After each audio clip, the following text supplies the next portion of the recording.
Welcome back to the Marriage and Real Estate Podcast, where we navigate partnership, prosperity, and parenthood.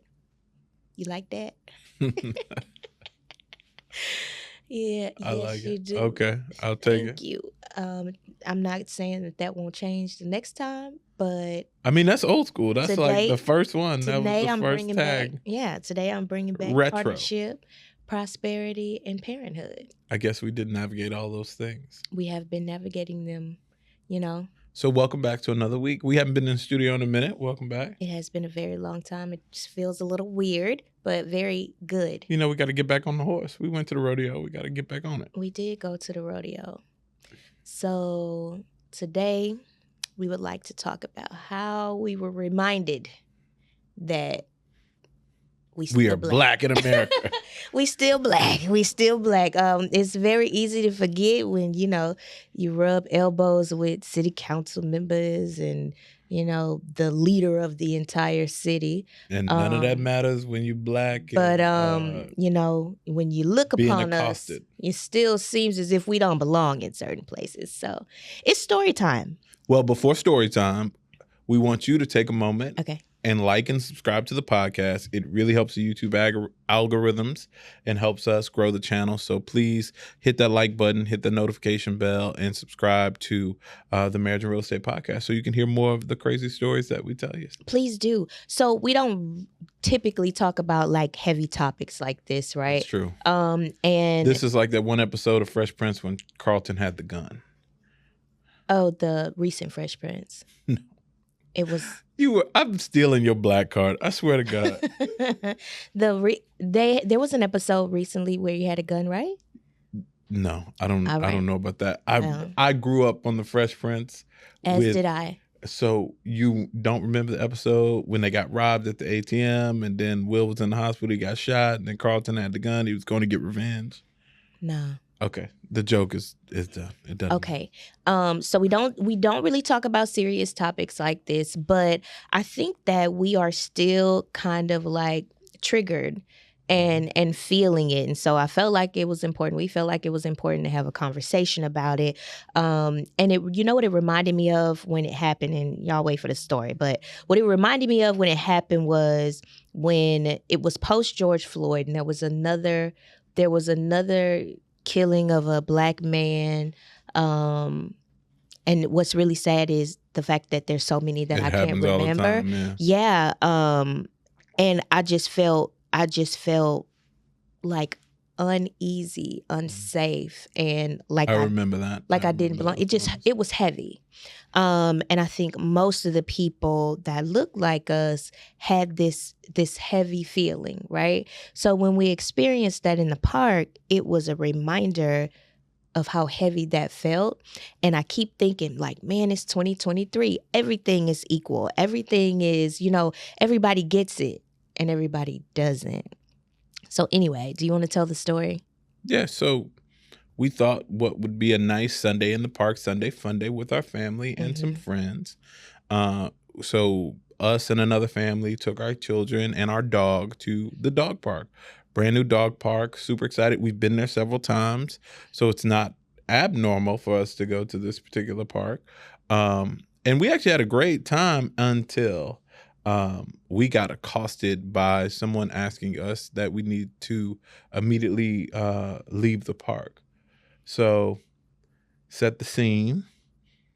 Gentleman walks up, older Caucasian security, not even security guard, he was like a park attendant. Park attendant, yeah. And walked up and said, you need to immediately leave the park. Your children are not allowed in the park. Children are not Our allowed children in the are park. not allowed in the park. Don't make a scene. Security's already been called. Well, it was children are not allowed in the park.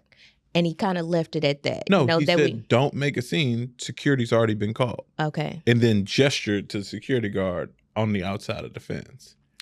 So, I that just wouldn't fly, right? Oh, yeah. So Aisha crazy. If y'all don't know Aisha. Not crazy. She crazy. Not crazy, but also I'm one of those people She that ain't like having it. I'm not having like I know my rights, and also it's 2023. The first thing she said was, call the police.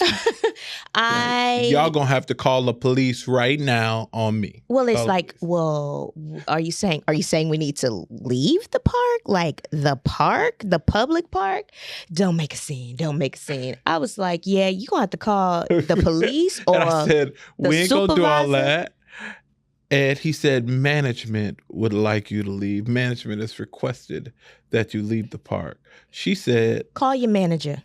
the manager's not available. Then I won't be leaving the park.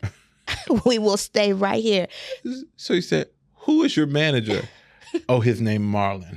Call Marlon. Call Marlon on the phone. Y'all need to call somebody because somebody is going to have to tell me. Somebody is going to have to physically remove each and every person from this park. And I do mean each and every person. So I walk over to the cop who was pulled up and I said, hey, he said you're here for us. Did he call you? He's like, man, I don't know what y'all talking about. I was just patrolling. I'm just out here. I'm not here for anybody. If I was here for y'all, I would have come up to y'all. Here's why I was so taken aback, because the park attendant was so cavalier about removing us from the park. Oh, yeah. And Buddy had stains all on his shirt. I mean, you should be, you know what? Pause moment. He looked disheveled and he looked as if, but he was so confident. He was very sure that he was going to remove us from that. And I think that he forgot that it was 2023 and not like 1953 or something, because, sir, no. You know, the funny thing is, I was so taken aback. I was like confused. I was like, what?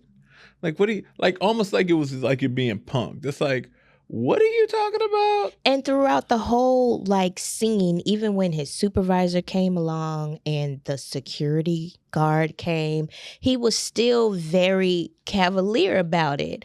Until it was like, sir, I've been agreeing with you the whole time. Agreeing with what? And you see, asked the me to crazy leave part the park. is I said, is there a sign saying that children aren't allowed in the park? He said, no, but there should be. And I said, what? Okay, so let's move on with the story. So we're confused, and then there's other people that are in the park that look Other like black us. people. Okay, other people in the park that look like us, and we all got together to talk about what was happening, and then we put the pieces together. Mm-hmm. So one lady with her dog on the other side of the park saw that there was a Caucasian couple with 2 poodles. They came into the large dog park. They must have been turned off by the children playing in the park and went to tell the park attendant that there was a problem. That we need to be removed. I don't know. We don't know what they said. Okay. There was a problem, right? Okay. And then they angrily walk away. Now, this is all the account of another person at the park, right? Then they swooped back by. They checked. They checked to see if we were still there. Got mad again from what the lady said. Okay. And then turned back around and walked away. And I wish I would have had the opportunity to look them in their face. You did say several times, you're going to have to call the police. Smile and wave and let them know I'm still here and we're not going anywhere. Funny thing is, we were just about to leave the park. Literally leaving. We were like, okay, let's get our things and go. And but then you asked me to leave and I thought, let me get comfortable. We stayed another 40 minutes. Let me Rosa Park this thing. Like, bruh, are you kidding me? And I also had flashbacks too, right? So when I'm an entrepreneur now, but when I was in corporate America, I felt those same kinds of microaggressions from my colleagues, you know? And I truly lived for the moments where I can just stand tall and say, not today, not in 2020, not in 2019, not in 2016. Like, y'all, that was a long time ago. And how you feel and what you think I should be and how you think you can control or remove or the situation as it relates to me because of the color of my skin, like, it's done. So y'all can just like go away quietly, or me and my words and our actions, because we did escalate the situation in a very Did we escalate? It wasn't escalation. It was an we escalation just asked of the for the pen. manager to come. But then we escalated with our pen. Oh, no. So before we get into what we did and what our recourse is, I want to take a moment and throw it out to our sponsors for this week. Okay. So this week, The sponsor of this episode is the Marriage and Real Estate Conference 2023. So we are super, super excited to announce that the conference is available. So Marriage and Real Estate Conference 2023, marriageandrealestateconference.com. You can get your ticket today. So we are super, super excited. It's really happening, y'all. We really doing the thing. November 3rd through 5th, Houston, Texas. We expect to see you guys out. So please, please go get your conference ticket. Post it on internet, on Instagram, and let us know. And we will be happy to see you out your there. ad sucks. My ads. Thank you.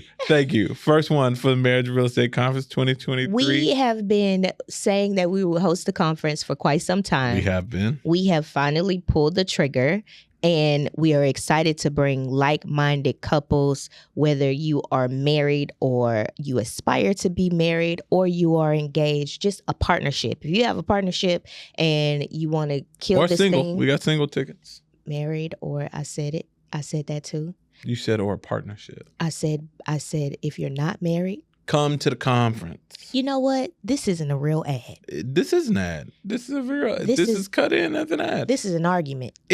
Anyway, Like, get your conference tickets. Conference merch will be available soon. We're excited to see you out November 3rd through 5th, 2023. Thank you guys for joining us once again for the Marriage and Real Estate Show. Back to the show. Random ad. You could have told me it was going to be a pause ad and all of that. Just added it in. You did. Anyway. Okay, now back to the story. So, after the crazy event. After we waited, because we hoped that they would circle the block again so that we can wave, smile, and let them know that the others have left the park. They did not show up, and so we left. But we did not leave without exercising our ability and relationships to make things happen. So I emailed everybody. Everybody. The mayor's office, the management of the park attendants, the company who got the contract for the park and the street cleaning, the security team. I literally sent an email out to everybody about our experience and how dismayed I was, especially being a business owner in the city and knowing how hard the people who run the city have worked to make the city inclusive and welcoming to everybody.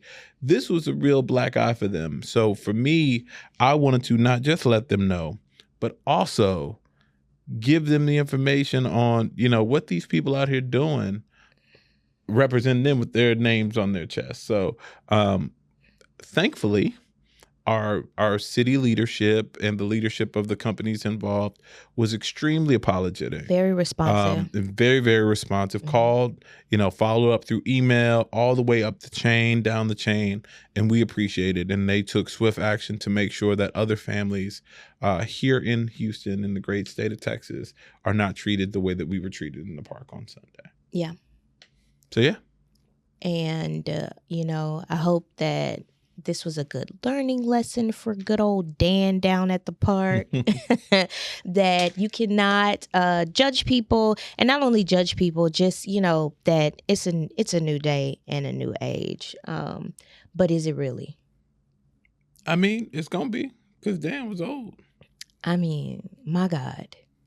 Anyway, the future look like us now, Bob. The future does look like us. The future is us. The future right? is us. The future is definitely us. We're gonna put that on a shirt. The future is us. I like it.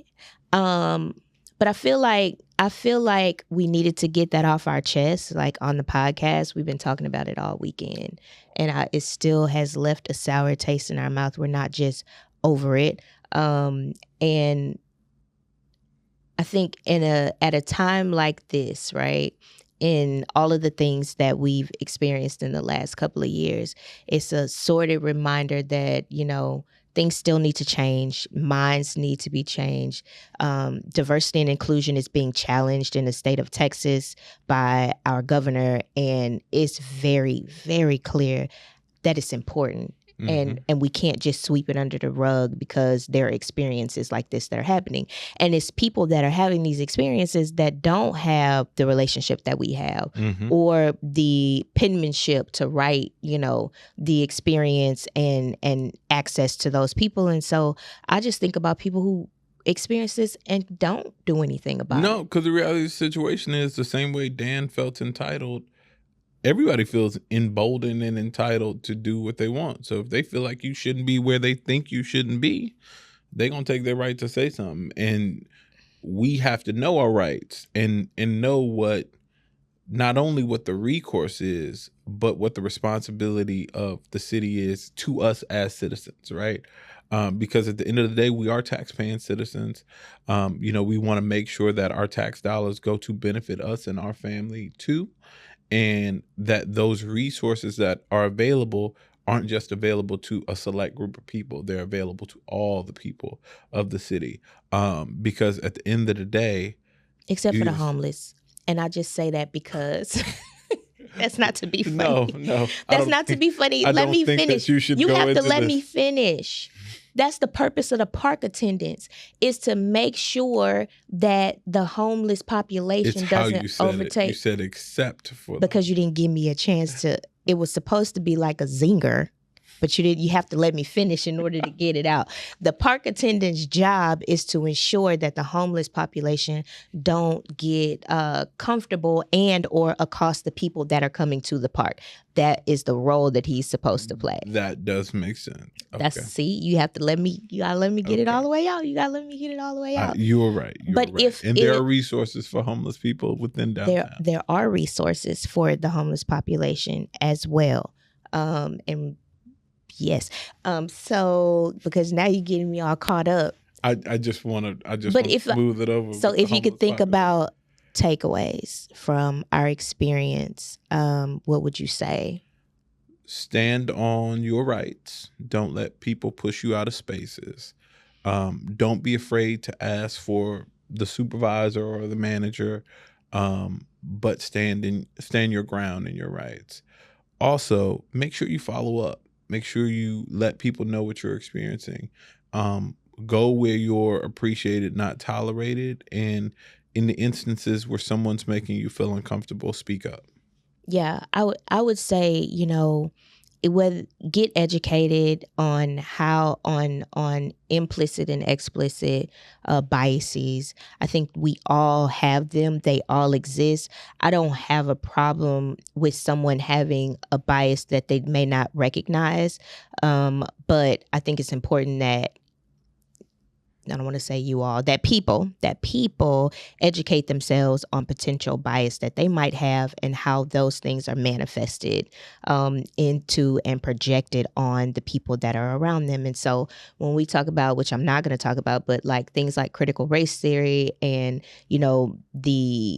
the removal of DE&I efforts in an entire state, I just want people to fight for efforts that help people to understand why it's important that these things are in place. Yeah, I agree. And I think that people need to understand that they have a right to not just exist, but to thrive regardless of what somebody else tells them, right? So, in a situation like this, even if he wanted to not be inclusive, or even if he was malicious or whatever, that doesn't give him the right to do it, right? Well, here's so the thing. You could call up cops, you could whatever, because it was very clear in those rules, a public citizen would have been well in their right to defend themselves or whatever in that situation. And just so y'all know, like, we are not our ancestors, so we ain't having it. But that's what I'm saying. I want to make sure, folks, it's not just to know the rules and know your rights.